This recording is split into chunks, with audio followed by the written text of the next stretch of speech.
sickest podcast. Tune in for the audio or you can even watch back. Giving players all the props or put them on blast. We don't give no hot takes, only talk facts. We're giving all our devotion, riding high on this wave of emotion.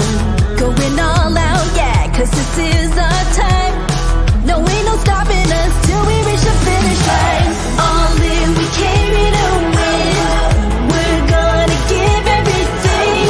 S-I-C-K on the run. S-I-C-K, sick. On fire, we're ready to fight. We'll bring the house down tonight. S-I-C-K on the run. S-I-C-K, sick.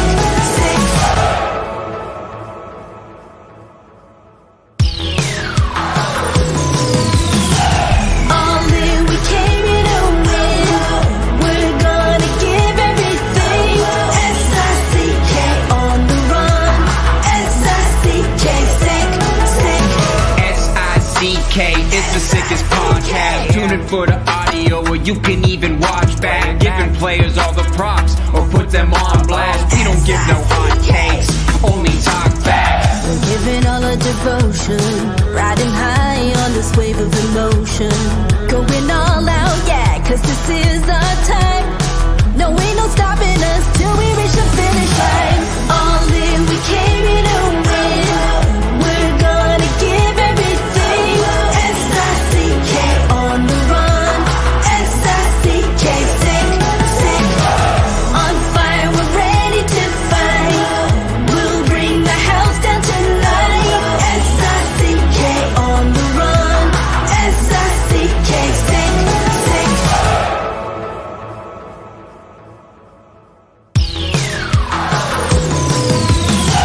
All in, we came here to win. We're gonna give everything. S-I-C-K on the run. S-I-C-K, sick. S-I-C-K, it's the sickest podcast. Tune in for the audio or you can even watch back. Giving players all the props or put them on blast. We don't give no hot takes, only talk facts. We're giving all our devotion, riding high on this wave of emotion. Going all out, yeah, cause this is our time. No, ain't no stopping us till we reach the finish line. All in, we came here to win. We're gonna give everything. S-I-C-K on the run. S-I-C-K, sick. On fire, we're ready to fight. We'll bring the house down tonight. S-I-C-K on the run. S-I-C-K, sick.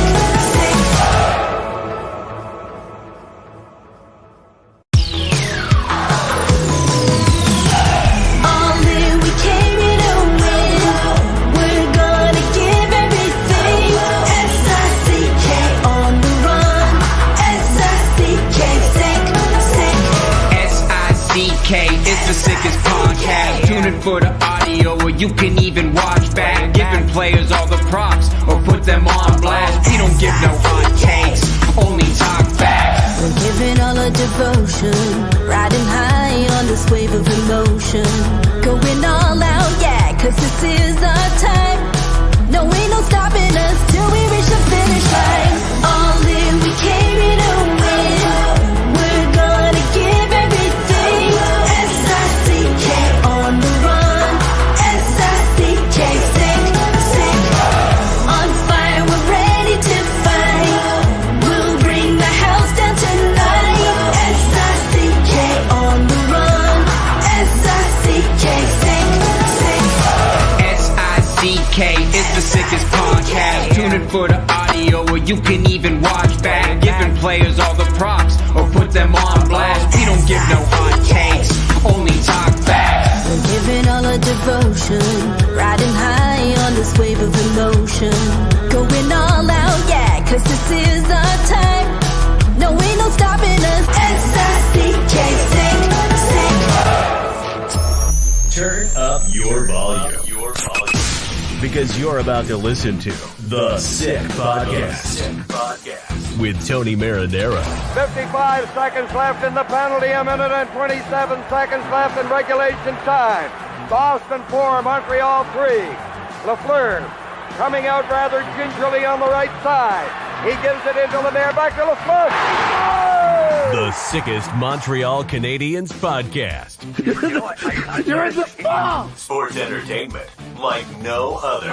Rejoint, on lui fait perdre la rondelle, une passe devant. Et c'est le dégagement et ce sera la victoire des Canadiens. Coupe Stanley pour les Canadiens. Leur 23e de l'histoire. You found the dogs! John, you found the dogs! He found the dogs! And all together, they worked a young team to the top. And now, a 24th Stanley Cup banner will hang from the rafters of the famous Forum in Montreal. The Canadiens win the Stanley Cup. Brought to you by Energy Transportation Group. Driven to be different. 8.6 beer. Intense by nature. And Locage. If the last time you went to Locage was when the Habs won the Cup, it's time you went back to Locage. It's gonna be sick. Marinaro on this Monday, January 9th. It is 1 minute past 10 o'clock right here on the Sick Podcast, and we are live on YouTube, we're live on Twitter, and we are live on Facebook. Hello. Another game for the Montreal Canadiens, who had lost 7 games in a row, and then on Saturday night, they beat the St. Louis Blues by a score of 5-4, only to get back at it tonight, hosting the Seattle Kraken, a team that Montreal had beat in their only visit to the Kraken earlier on this season, but in front of the Habs brass, and I see Kent Hughes, and I see Vinny Lecavalier, and I see Nick Bobrov and company, the Montreal Canadiens get pretty much doubled up in shots, and they get shut out, and they lose by a score of 4-0 to the Seattle Kraken. So, if you're like me, tonight was a good night because, count me among those who, once again, if you're going to miss the playoffs, right, you might as well be terrible, right? If you're going to miss the playoffs, you just might as well be very terrible. And so at this point, I mean, what's the use? To win games for what exactly? For what? Shots on goal, 19-6 for Seattle in period number 1, 16-9 for Seattle in period number 2. Period number 3 was 6 shots apiece.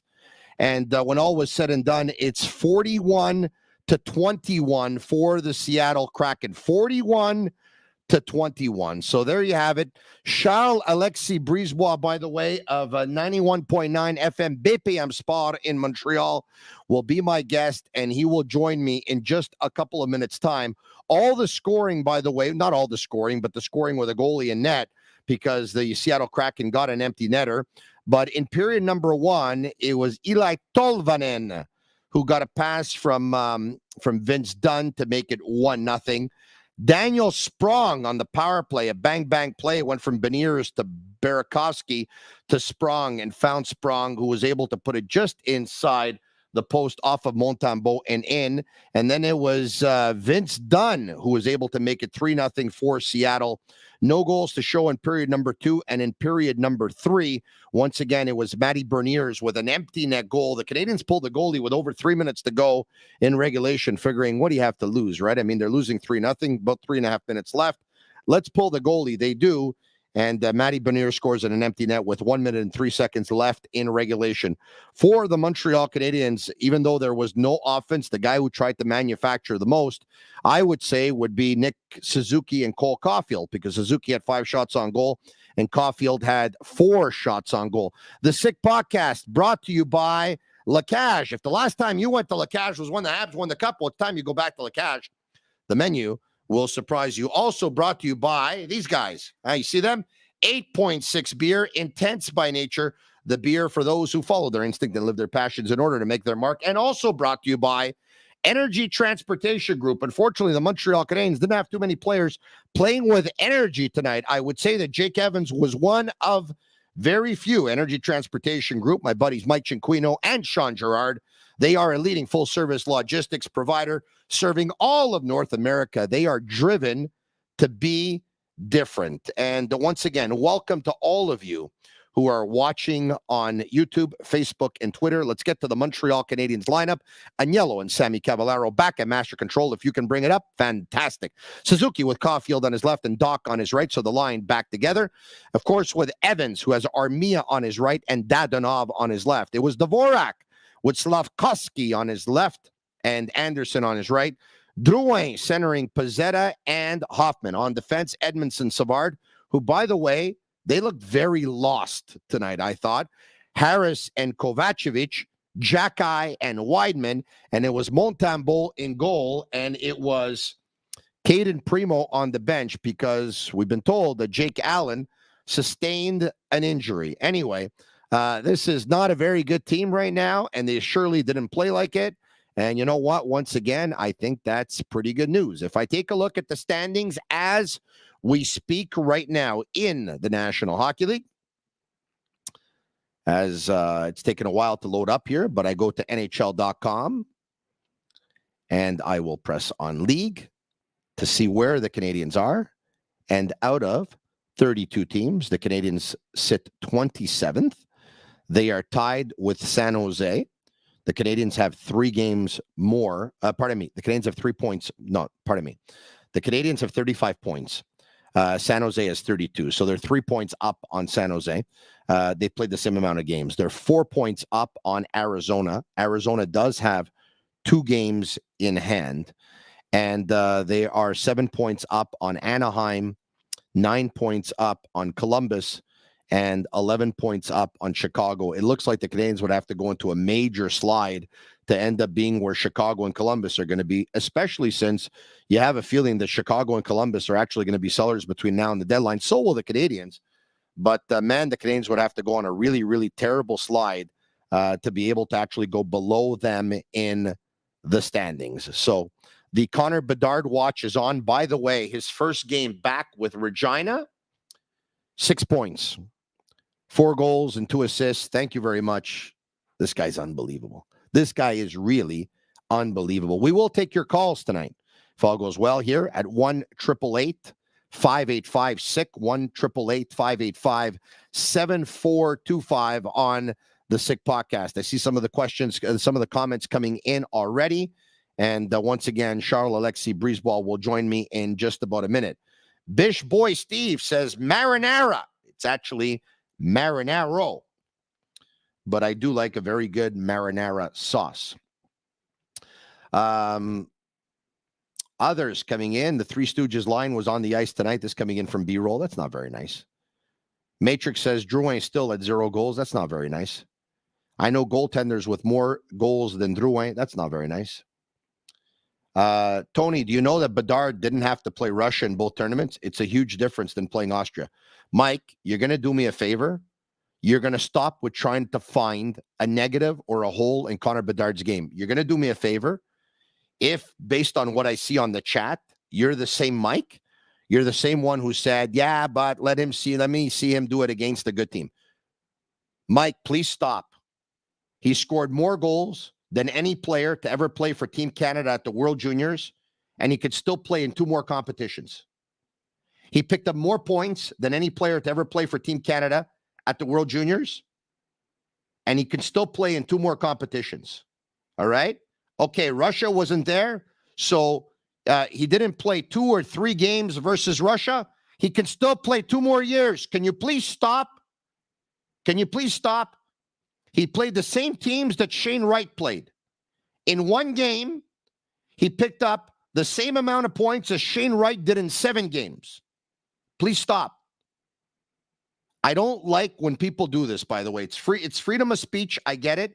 People are allowed to say what they want. But I don't like when we come across phenoms, when we come across stars, when we come across superstars, and people are trying to look at negatives or find holes in their game instead of talking about the obvious, their greatness. Connor Bedard has NHL moves.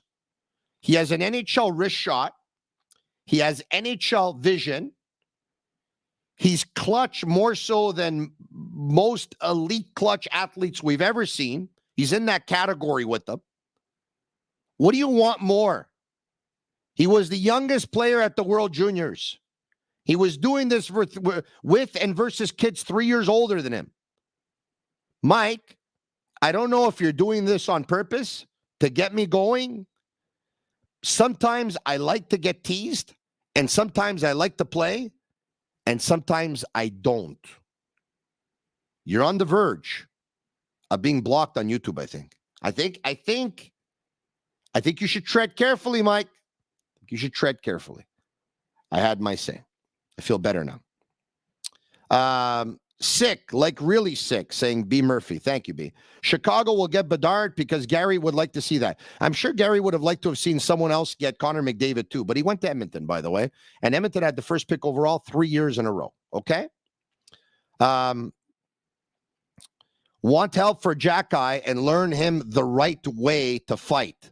I want that bunch of guys to make space on the ice for young Habs talents. All right. Jimmy says the lottery is fixed. All right, Jimmy, maybe you're right. Maybe you're wrong. Maybe you're right. But you see, I'm going to tell you something about the lottery, and I'm going to tell you something about the draft, okay? The Canadians had the first pick overall in a draft that had Slafkovsky and had Wright and had Juracek and had Nemec and others, okay? And when Seattle had the second pick in their draft, they drafted Matty Beniers. Matty Beniers is probably going to have a better NHL career, it looks that way right now anyway, than all of those other players that we just talked about. Some drafts are better than others. And this is why, if you think you can get the first pick overall in one draft and then it's over, you don't need to rebuild anymore, not if you don't end up in a great draft. The draft of last year has seen only 3 players play games in the National Hockey League in their first year. Slafkovsky's played 36, Shane Wright has played 8, and David Juracek has played 2. Juracek, Nemec, Logan Cooley, Shane Wright. Juracek and Nemec right now, they're playing in the American Hockey League, and they played at the World Juniors. Logan Cooley's playing at the University of Minnesota, and he played at the World Juniors. And Shane Wright's playing in the Ontario Hockey League, and he played at the World Juniors. And Slafkovsky played well tonight. He was one of their better players for a team that didn't score. But I'm still going to question his development here, and I don't think Slafkovsky should be in the National Hockey League right now. I think he should play. I think he should be with the Laval Rocket. I think he should have been at the World Juniors before that. I've given you my opinion on more than one occasion. Slafkovsky has not scored now, I think, in 17 games. And he has 5 shots in the last 11 games. He hasn't scored in 17 games. He's got 5 shots in the last 11 games. And I don't remember when was the last time he picked up a point. So if people think that this is good for his development, I don't think it's good for his development. I don't think it's good for his confidence. Now, having said that, the people at the helm of the Montreal Canadiens right now are like a lot smarter than I am. All right? But it doesn't mean that they're not making a mistake. I think they did. Only time will tell. If he would have been in Laval, I think he would have had a lot more ice time. I think he would have had a lot more shots than 5 in the last 11 games. And I don't think he would have gone 17 games without a goal. And now they're keeping him here and keeping him here. But I have to say this. What if 17 games without a goal becomes 27? What if 5 shots in 11 games ends up becoming 10 shots in the next 30 games? And, what if he goes 10 games without picking up a point? How good is that going to be? It's like they're waiting for him to get out of it. And I don't blame the kid. I really don't. I love the kid. I support drafting him. No problem at all. He's 18 years old. He's already done better than a lot of other players who were drafted first overall did thus far in the National Hockey League. It's not an easy thing to come in and produce. We have to understand he's not a generational talent. We have to understand he might not even be a franchise player. That's my take. We have our guy, Charles-Alexis Brisebois. Hey.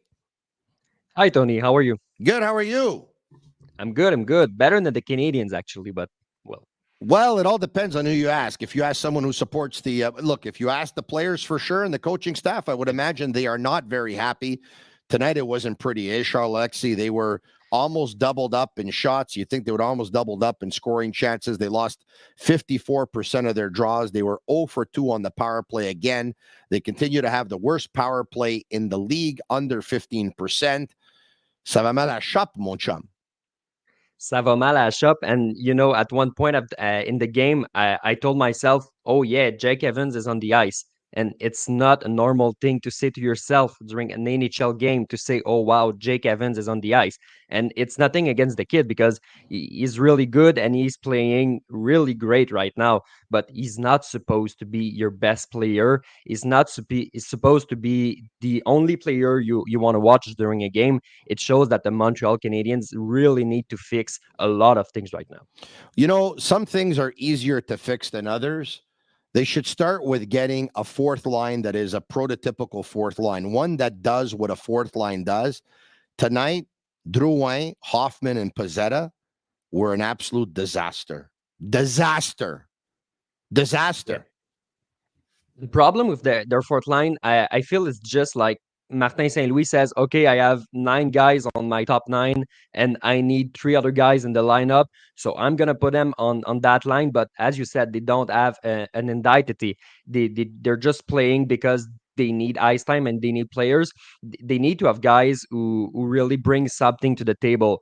And right now, we're not seeing it because we all know that Jonathan Drouin is not a centerman for the fourth line. We all know that Mike Hoffman is not a fourth line man. He skipped the last 2 games and now he's playing on the fourth line. Listen, I'm not a fan of Mike Hoffman, but you got to give the guy some chances because right now he's absolutely not going to succeed in these conditions. No, he's not. Hoffman, after being a healthy scratch, he comes back and he's -3 in the lineup. I mean, my God, if Marty St. Louis was lacking patience the other night or had enough, I wonder what he thinks tonight after the game. Yeah, of course, he's absolutely not happy right now, and Mike Hoffman is clearly one of the reasons. And what's hard about it? He has another year of contract, so you cannot just say we're gonna let this contract go or we're gonna pass him at the trade deadline for a 7th round pick or anything, because no team is gonna take a Mike Hoffman with another year of contract. In this accountable NHL, how much the contracts are worth right now, and we're not sure if we're gonna have more space next year, if the platform is gonna rise. So right now, it's really a tough spot for the player and for the team. Says Mike, where's George Larac? George Larac is a regular on Thursday nights, and I'm going to let you know right now that Eric Engels will be my guest tomorrow night on the Sick Podcast. Marc-André Perreault will join me on Wednesday night, and George Larac will join me on Thursday night. On Thursday night, when the Montreal Canadiens play next versus the Nashville Predators, on a night where the Montreal Canadiens are going to honor former Hab PK Subban. I can't wait to talk about that. Hey, Charles-Alexis, I saw a lot of comments on social media. I'm talking about Twitter in particular, talking about the retro blue jerseys. Here's something for everyone watching. The Canadiens play has nothing to do with the jerseys, all right? They're one of the worst teams in the National Hockey League. It's, it won't be much better if they wear a different color jersey. No, exactly. And it's okay to talk about it because it deviates the fact that the Habs are not playing great. So for the organization, they make cash out of these jerseys, and we don't talk about the game, we talk about the jerseys. But seriously, you're right. If they're playing in white, if they're playing in red, if they were playing in yellow, it would have been really, really, really bad because it's a disorganized team. And you look at that defense, how do you want to succeed with your best elements who are not there? The fact that Caden Gooley is absent and he's gonna miss like 2 months, it's really, really a bad news for the Canadiens because yes, he was a rookie, but he didn't play like one, and you know it. All right. Okay. So I'm going to say this regarding the whole tank thing and stuff like that, because obviously everyone's talking about it right now, especially after Connor Bedard played the way Connor Bedard played at the World Junior Championships. Players don't play to tank. We know that. They play to win. Coaches don't play to tank. We know that. They play to win. However, There is a management team behind every team, and a management team has a plan. And this management team doesn't want to deviate from the plan. So after discussions that the management team has with the coaching staff and stuff like that, and if that's their plan, a management team can say to a medical department, say to the physio staff, say to the players too, if you're injured, we're not going to rush you back because it's a lost season, right? So we might as well take our time, correct? Why would you want to rush someone back if the games don't have any meaning? You're not tanking, but it's a way that you can actually ice a team with less depth. And if one of those players is a goalie, like Jake Allen, another thing, if the coaching staff knows that the management team doesn't want to deviate from the plan, well, you don't have to play your best players together. Or if you do, it means you're not going to have a lot of balance on the other lines as well. So at one point, everyone was, you know what? They took Doc off of the number one. They put Armia on the line. They split up Caulfield and Suzuki. And, number three, and another thing, and I don't even know if we're at number 3 or number 4 here, but this management team is not going to go out now to make a move to improve this team, to make it better right away. So those are ways that organically, Charles-Alexis, whatever has to happen will happen. Exactly. And even if Kent Hughes, let's say, I don't know why, but let's say Kent Hughes wants to improve this team, he can't do it on the short term because this team is really bad. This team is disorganized. There's not one player you can add to that team and say, okay, we fixed it, and the team's gonna come back and it's gonna be stronger and it's gonna win some games at the end. The easiest way to do that is to change the coach, and it's absolutely not gonna happen. That we know that for sure. So yeah, you have to play with the lineup and all the things you said. A guy like Sean Monahan, everyone sold us like, oh, Sean Monahan, he always plays when he's injured. But right now, we see Sean Monahan, the impact he has on a team, because good player. The good teams have two good centermen, and we saw it at the beginning of the season. Nick Suzuki, it was way easier for him when Sean Monahan was playing right behind, and he could take some draws that are not always easy for a young player. Right now, Nick Suzuki really, really, really misses Sean Monahan, and I'm sure that the Canadians are taking their time to make sure he's healthy, because if you want to trade for a first-round pick at the trade deadline, you need to sold to the other team the idea that, yeah, Sean Monahan is going to play until the end of the season. And for that, if he has to miss a few more games, he is going to miss a few more games. All right, okay. Not a lot of players played with energy tonight. I talked about Jake Evans before. I thought he did. Also got into a fight with Donato. But I'm going to tell you another guy who played with energy tonight. Arber Xhekaj, who, as the game went on, especially in period number 3, he looked like he was on a mission there. Arber Xhekaj was hitting everything that was moving at one point. Yeah, exactly. And I think he falls back on that because we talked about it. The defensive core is not really good right now. They're disorganized, and there are too many rookies for that for that kind of season. So maybe he says, okay, I can't play the game that I want to play at one point in the NHL. So right now I'm gonna fall off on what I know, which is I'm gonna hit, and I'm gonna be available on some other ways for my coaching staff. So I think there's maybe one of the parts, but good for him if he can find some way to be relevant on that defensive core, because right now, beside Xhekaj, it's hard for that defensive core, and even the veterans guy, like you take a Joel Edmondson, it's really, really not a good season for him. So some guys like Xhekaj, they have to find another way to make themselves util for that team. I thought that Edmondson and Savard looked terrible tonight. It looked like their positioning, they were like they had no idea where each other was on the ice.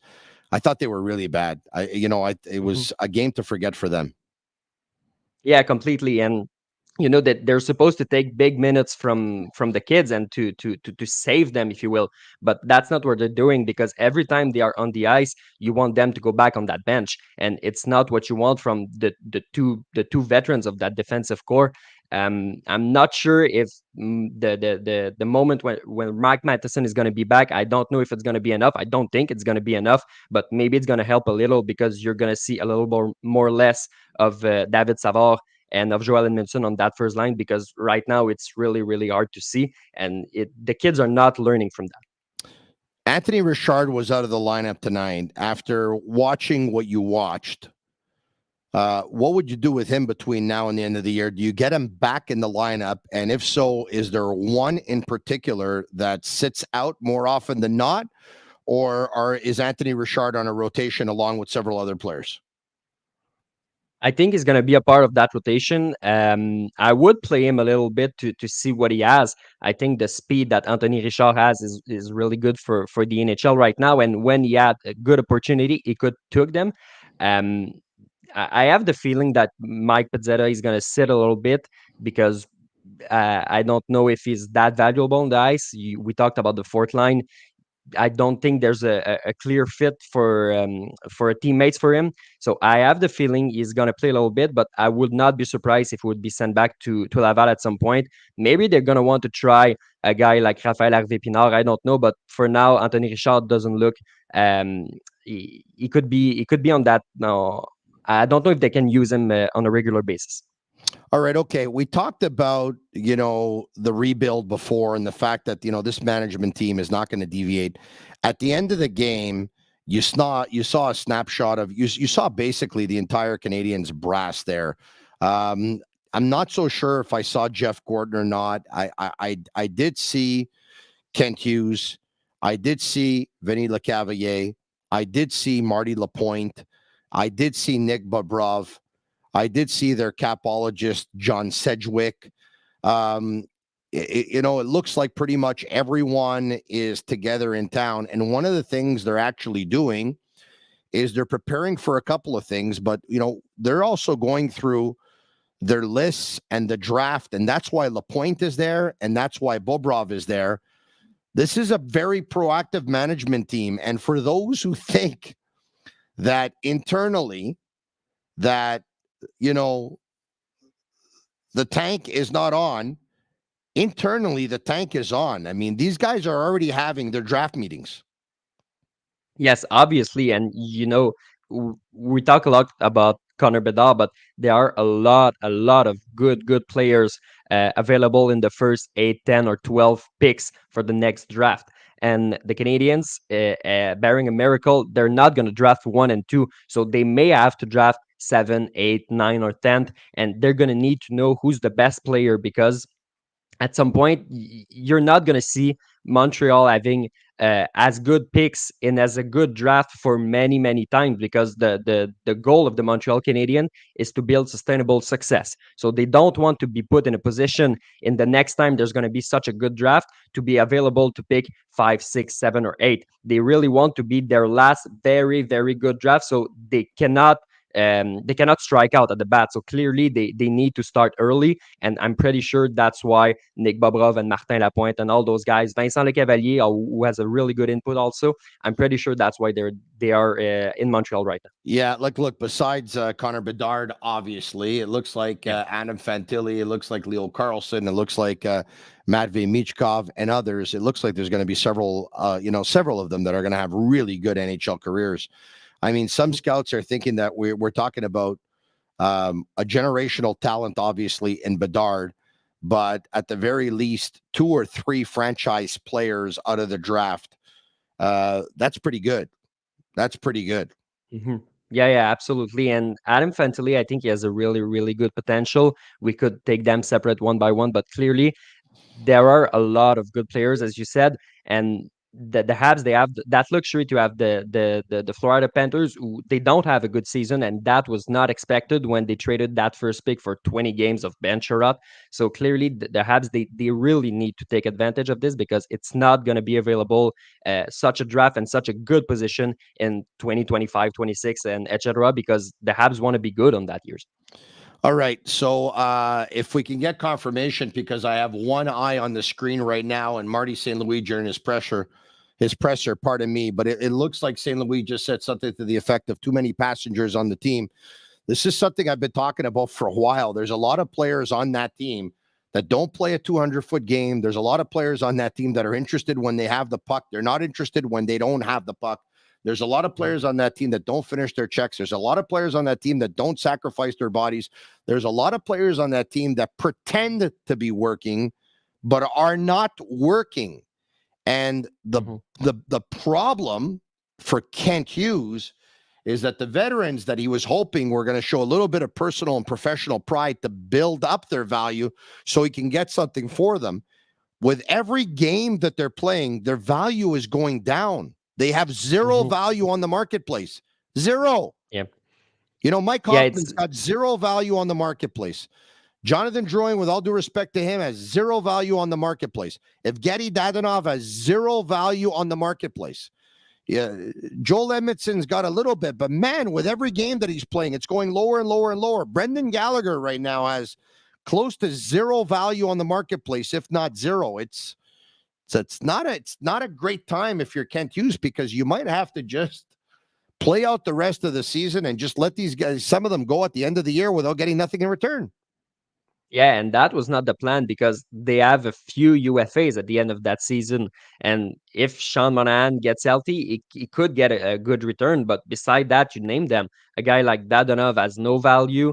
We knew, obviously, that Paul Byron is a UFA. He's not going to have any value. He's not going to play. Joel Edmondson has one more year. He's not playing like a guy you want on your team right now, even though in 2019 and 2021 during the Cups run, it was really good for St. Louis and for Montreal.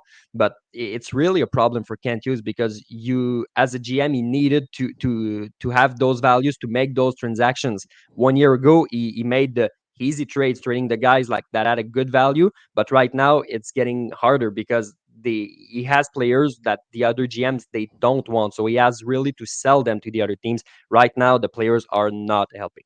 Yeah, Marc-Andre Perreault of TVA Sport confirms what Marty St. Louis said in the presser. I have one eye on the screen. I have one eye on social media. I have an eye.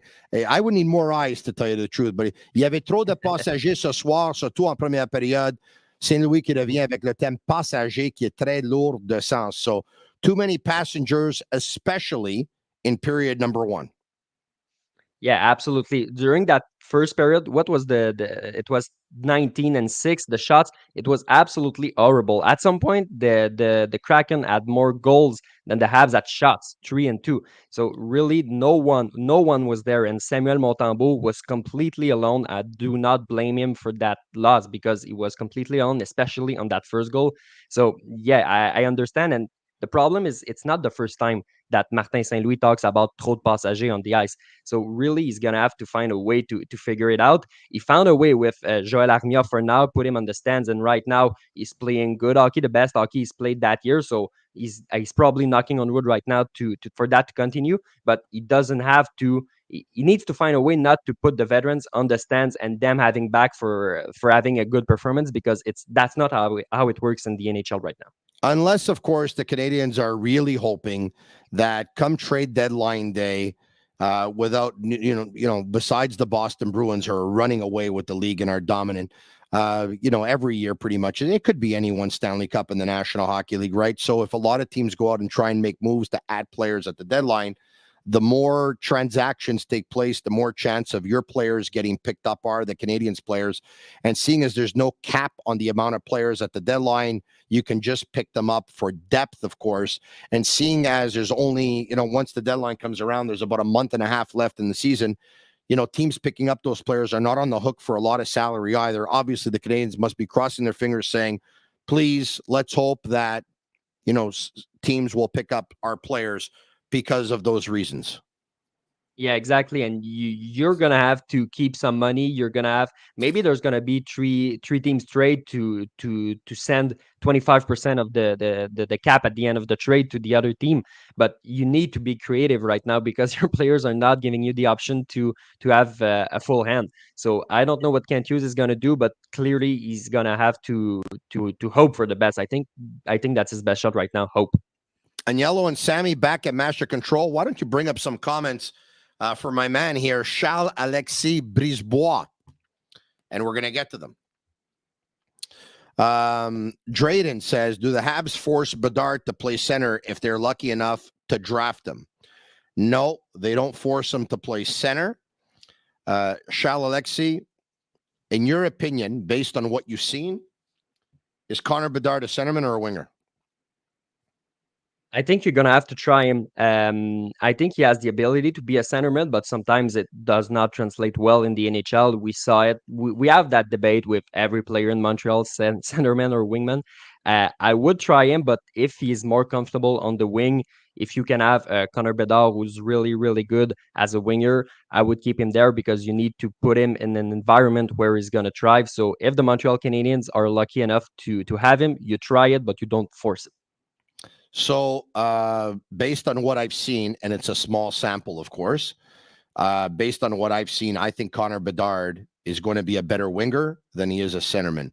He's not great in the face-off circle, and he does not play a great 200-foot game. He tends to get behind defenses and cheat a little bit before the puck actually leaves the zone. And so on that note, I'm going to say he's a winger, but he's got a lot more pros than he has cons. He has, once again, a major league shot. He's got major league vision. He's got major league passing ability as well. He's a big time clutch player. He's a big time goal scorer. He can change a game. He can turn around a game by himself. He's got a flair for the dramatic. I mean, you name it, this guy's got it. And he's got unbelievable work ethic too. We hear from the coaches now, even after the tournament was over, telling us that, in practice, he was the first one on the ice. He was the first one off the ice. The things that we heard about, the greats, the Sidney Crosbys of this world, we're hearing the exact same thing about Connor Bedard. So I'll say that. Let's get back to the questions. Paul Cormier says, great show as always. Thank you very much. Will Primo get a start? And if so, will he be more comfortable than in the past? Does Primo get a start? I'm not sure he's getting a start because, the last time he played in the NHL, it was not great. He's not having the best season. He missed 5 weeks, I think, because of a concussion. He just came back last week, and now he's called up on an emergency basis.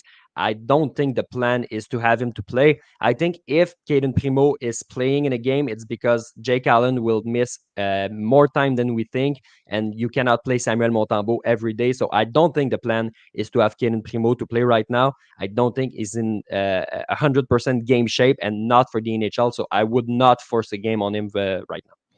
Yeah, once again, it all depends on how long Jake Allen's going to be out. But if Jake Allen is, let's just say, moved to another team, at that point, you're going to see Caden Primo. But if Jake Allen's going to be out for about a week or two, you're probably not going to see Caden Primo, especially since the Canadiens games are spread out as well, right? I know they have, obviously, they have Nashville on Thursday night. And, you have a back-to-back, though, in New York. Yeah, that's Saturday the one. and Sunday. Yeah, Saturday and Sunday. If Allen isn't back, you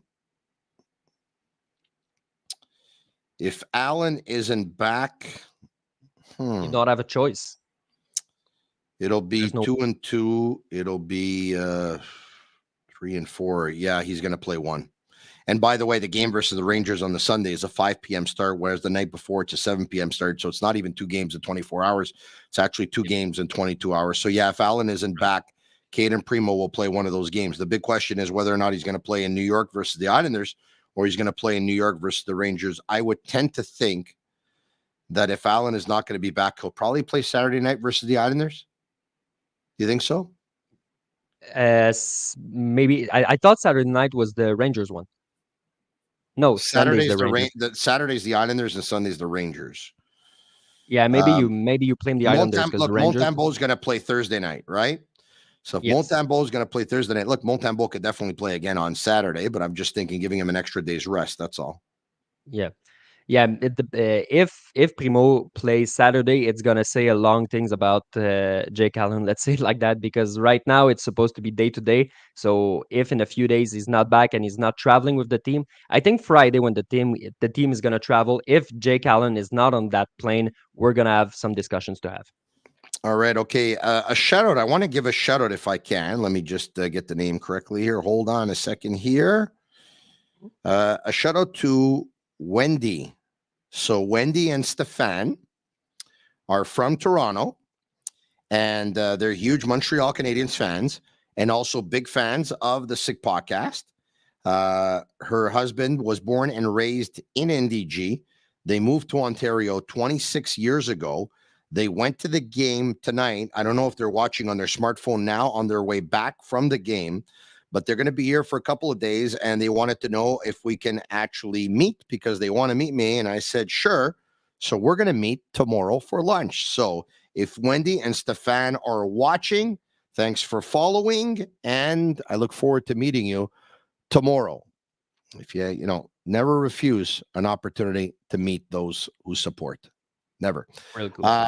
Other comments coming in. Let's go. Do you think Slafkovsky can be a 100-point player? I'll bet against it. Yeah, I don't think he's going to be a 100-point player. I think in the best case scenario, he could be a point per game, but 100, I think it's really a lot to ask right now. I hope he can be, but the way his development is going, I don't think he's a 100-point per season. So besides Patrick Kane, Alexander Ovechkin, Mitch Marner, and there's another one. Hold on a second. Stamkos plays the wing every now and then. So you can put Stamkos. Kucherov's another one. Leon Draisaitl's another one. No, there's about 7 or 8 wingers that come to mind that can pick up 100 points. I don't think Juraj Slafkovsky is going to be a big-time point producer.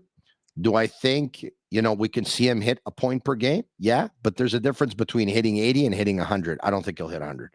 I don't. Yeah, it's not the same ballpark. No. It's now time for, shout out actually to Matrix Home Fitness. Discover a club quality workout in the comfort of your own home. Maybe Marty St. Louis is going to get some of those players on the treadmill tonight or the elliptical or the bike because he wasn't happy. He said too many passengers in period number 1. You could bring it home, discover a club quality workout in the comfort of your own home, and visit matrixhomefitness.ca. All right. Okay. Let's just see what's going on here on YouTube Live. Suzuki has 100-point potential over Uri. This coming in from Josh. Yes, Josh, I agree 100%. Kevin says he thinks Slafkovsky can be a 40-40 guy. I would take that. Joel Langevin says Slafkovsky isn't really a point producer. I don't think he is either. Tony, you can add, says MJV, Kirill Kaprizov to the list. Yes, you can. Thank you very much for that. I appreciate it. Sean Weir says no way that he'll be a 100-point guy one day. No way. That's not happening. Armada says Thornton took time to develop. Relax, guys. Chris Bergeron says Slav needs to be a more skilled Tom Wilson. That is all. I would hope he's going to be better than that. Adam Lancaster says ban the baby blues. Raw footage says Jonathan Drouin will retire after this season. That's possible. Let me go with that. Charles-Alexis, look into your crystal ball. What does the future hold for Jonathan Drouin? It's really a hard question. I wonder maybe it's gonna be enough for him because we don't know his mental state right now. Maybe he's had enough of hockey. Maybe he's had what he had to do. If he had to play, I would guess somewhere like Arizona in a non-pressure environment. But seriously, there is a possibility. Not saying I don't want to say he's gonna retire, but maybe he could take a year off or not starting the year. I see a world where Jonathan Drouin is not signing a contract during the first few days of the free agency to just wait out and to take some times for him. I'm not sure what time holds, but there's not going to be a lot of opportunities for Drouin. All right. Okay. Other questions via YouTube coming in. AG says Drouin is not coming back for sure. Cuckoo says we have had enough of Jonathan Drouin. Adam says goes to a non-U.S. market, puts up 50 points next season. Maybe. Les Habitants says the Habs should never wear a retro jersey. Awful record. Who cares, folks? Retro jersey. I actually think it's a nice jersey, to tell you the truth. I've always liked the baby blue. It's an Expos of Montreal. It reminds of the Expos. Of course it does. Mind you, the Expos left, and hopefully it doesn't happen with the Canadiens. Tony, would you trade Slafkovsky for Lafreniere today? No, I would not. Charles-Alexis, would you? No, I think there's too much risk on either side. I don't think they would do it. I wouldn't either because, Lafreniere is on his 3rd year. Slafkovsky is still young with his 1st year.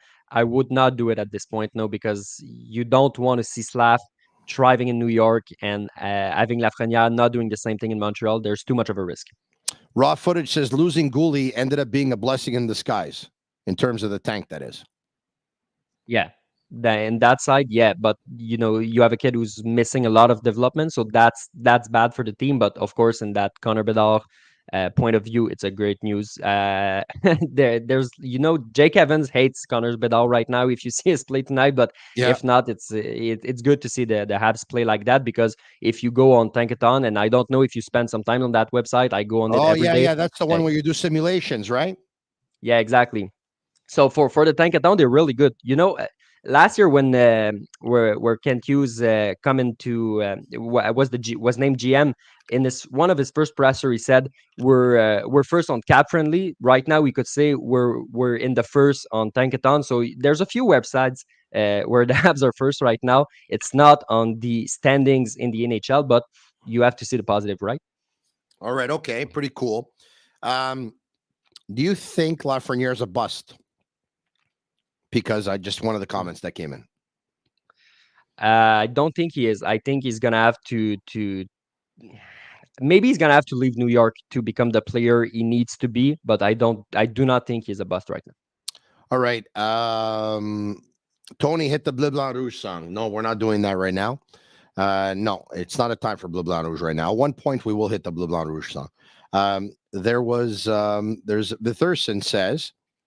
The Thurston says, would you rather re-sign Sean Monahan or sign Pierre-Luc Dubois during free agency? Okay, correct me if I'm wrong, but Pierre-Luc Dubois still has 2 more years after this year before hitting unrestricted free agency, correct? 1 more year. After this year? Yeah, he had 2 years before he signed that 1-year contract. So in 2024, he's going to be free and available. I'm pretty sure. Okay, it's 2024. Okay, let me. You sure about that? Yeah. Okay. I'm pretty sure. Maybe you're right. Let me just see here. Pierre-Luc Dubois, he's 24 years old. He's played 1, 2, 3, 4 years in the National Hockey League. Was his first contract till 2019-20.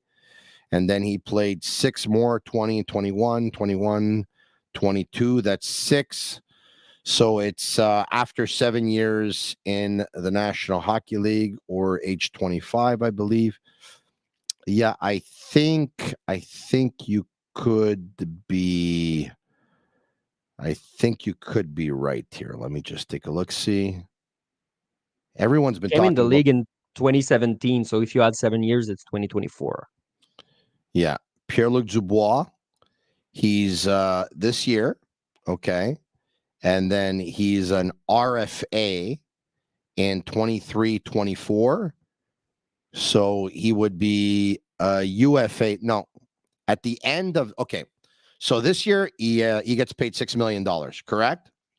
Yeah. Next year, the year after, he's RFA.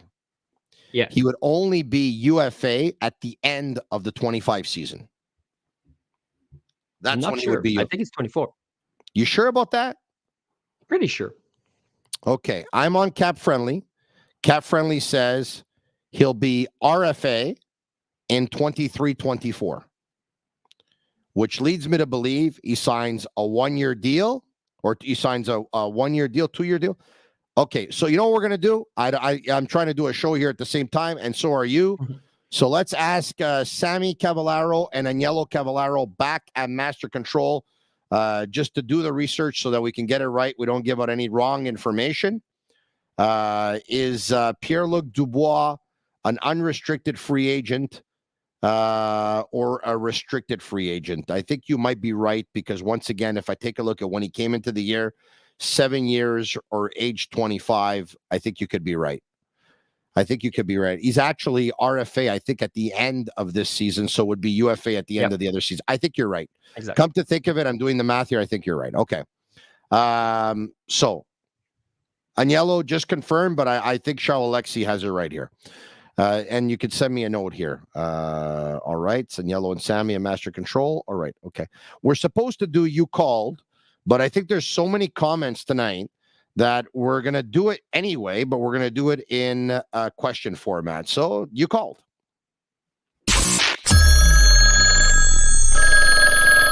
You called. Presented by Playground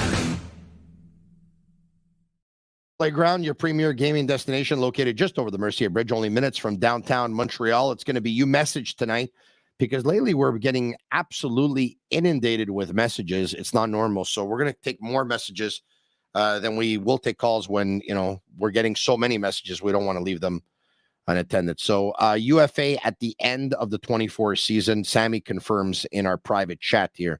So you got it right, my man. All right, let's go to the messages.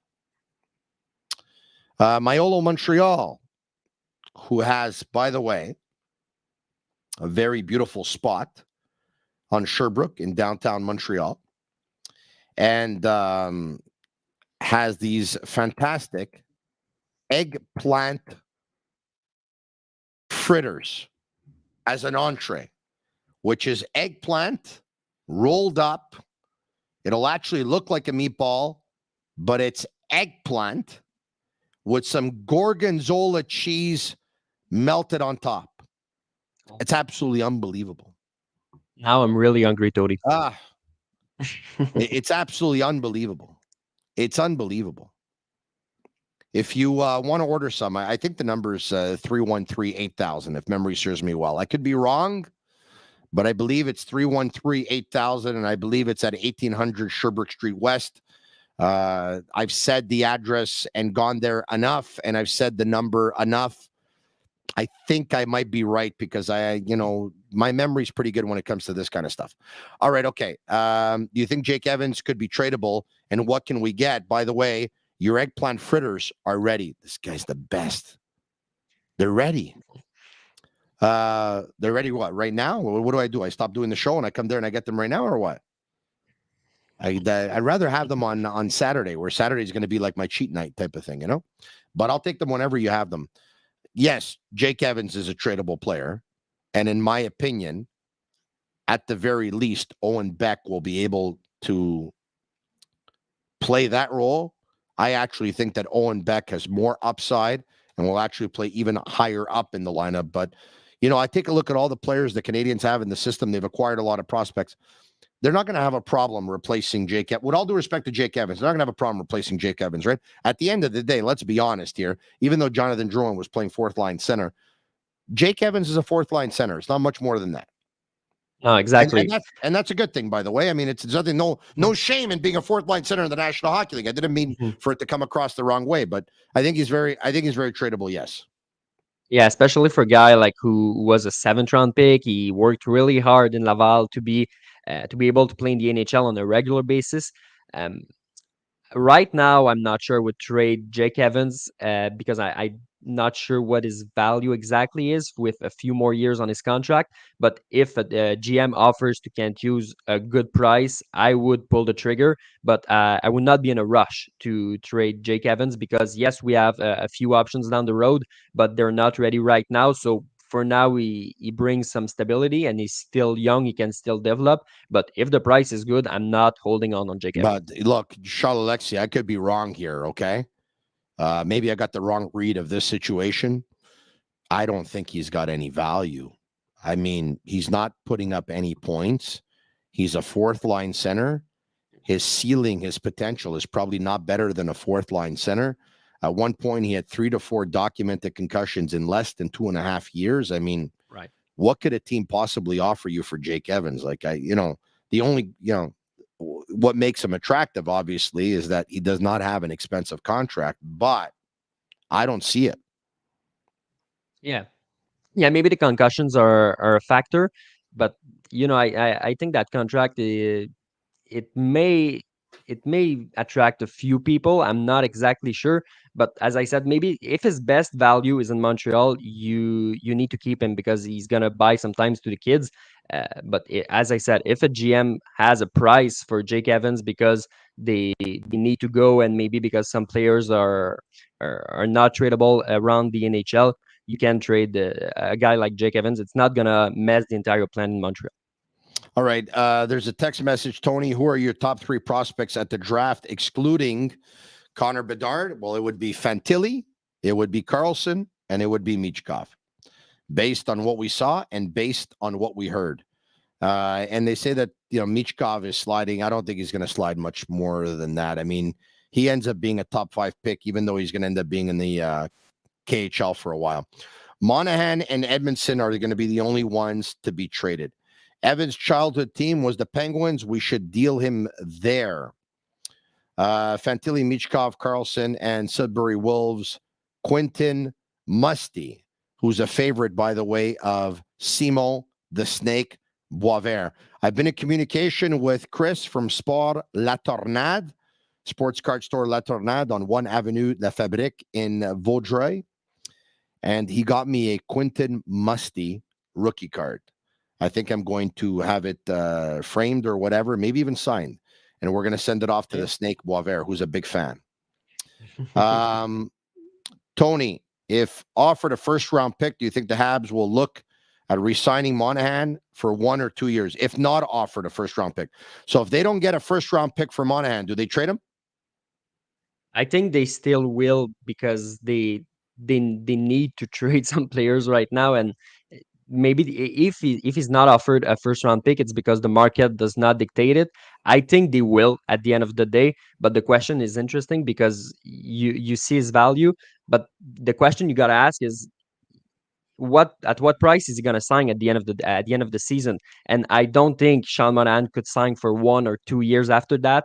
If he's healthy, he's going to want to capitalize on that value. So I don't think the Habs want to resign him at the price he's going to ask at the end of the season. So you better trade him for a second round pick than keep him and make the Canadiens better and win some games that will make sure you're not drafting Connor Bedard and losing at the end of the season. So I would still trade him. All right. Someone just told me not to have rookie cards signed, so I'm not going to do that. Thank you very much for the tip. Monahan has hip injury history. No, thank you. Carey Price, a front office member of the Montreal Canadiens. I don't think that's going to happen personally. Brian Chandler says Evans is a hell of a lot better than a lot of the current players. At least he comes to play. Coming to play is one thing.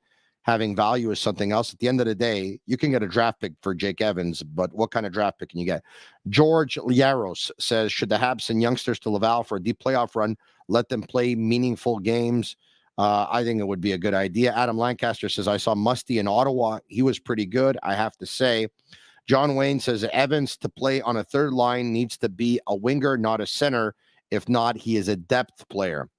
Andy says, do you do a Caulfield for Matthews trade, assuming Matthews wants out of Toronto? No, because the Montreal Canadiens are a rebuilding team. And I think you can rebuild with Cole Caulfield a lot better. And not to mention that he's going to make a lot less money than Austin Matthews for quite a while. If you're one player away from winning a Stanley Cup, that's a different story. At that point, I think you would be very interested in a guy like Austin Matthews. No doubt about it. Do you think we're going to call up Philip Machar? No, they're not going to do that. No, they're not going to do that. What do you think of Machar at the World Juniors, by the way? He was not he didn't make a huge difference for his team, but he played good. I mean, I have the feeling that, yes, he's a first rounder, but he doesn't have the pressure of the first rounder because Slafkovsky was before him. So I have the feeling that we don't watch him as much as we should have, but he was not the best player on the ice, but he was not the worst. I think he's progressing well. Mike says, Tony, when will Suzuki start playing better? When Edmondson starts playing better, when Mike Matheson is back in the lineup, and when Sean Monahan is back in the lineup and the Canadiens have more players bringing it and they have a deeper team, and when Gallagher's back in the lineup, this way the Canadiens don't only have a one-line team and teams don't only have to focus on one line. So the more depth the Montreal Canadiens get, they get everyone back in the lineup. They get Monahan to insulate a guy like Nick Suzuki, and then I think Suzuki's going to start playing better because right now I think he has no insulation. I think they have too many injuries at too many key positions, and teams are just, they're concentrating on him. Not to mention that the fact they had lost 7 in a row, they've now lost 8 of their last 9. A lot of players, their confidence is down, and when the confidence is down, well, that means his confidence is down as well, and you're a lot less dangerous team that way. They're having a hard time getting the puck out of their own zone, too. I mean, they're pinned in their zone a lot, and that hurts. Is it me or I'd replace Pizzetta with Anthony Richard? I think they're very replaceable players. I don't think, Pizzetta should be in the lineup every game. And, Anthony Richard, I'm not so sure he's the kind of player that should be in the lineup every game as well. But for sure, you can rotate them in and out 100%. Yeah, even though they bring something completely different. If you want some more offense, if you want some more speed, you can bring a guy like Anthony Richard. But, Pezzetta, from the beginning of the season, we know the Habs, they want to have him on that team, but they don't want to have him on that team 82 games per year because Yeah. he's not that kind of, he's just not that kind of player. And, when you're missing Monahan in your lineup and you have some players down the middle and they're injured and some of their depth, at that point, you start overplaying players a little bit. And I think Suzuki may have been overplayed a little bit. And right now, there's a little bit of juice that's lacking out of that orange. Like they squeezed the orange for all the juice it had, and there's very, very little juice left. And I think that's exactly what's going on. Another day, another dollar. That's it for night. Charles-Alexis Brisebois from BPM Sport. If we can give out your Twitter handle so that people can start following you on Twitter, because I think you're a very good follow on Twitter. And not to mention, you are a very, very versatile broadcaster as well. You have an ability to talk about several sports, whether it be the Quebec Major Junior Hockey League, will it be the Montreal Canadiens, whether it be the Laval Rocket, whether it be other sports as well.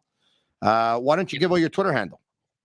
Yeah, my Twitter handle is Charles_. I think there are 2 underscores. I don't know why. Alexis. Charles_Alexis. Let's see if we can find it here. It looks something like that. All exactly. right. We should have brought it up. But there you go.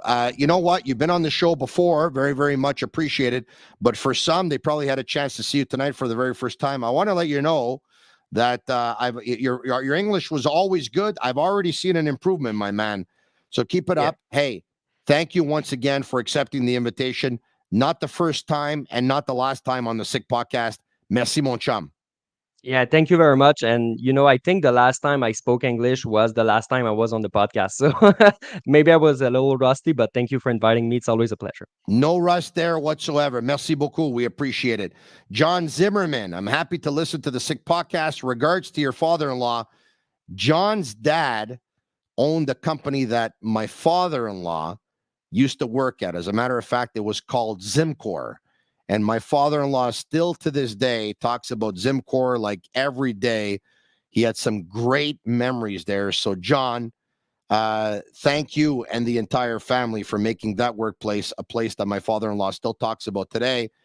He holds Zimcor in his heart. And I hold all of you in my heart as well. For you, the Sick Army, if you liked what you had a chance to hear. By the way, I'm in a great mood today because I got an email. And the email came from, one of the websites that rates all the podcasts and stuff like that, or actually the website.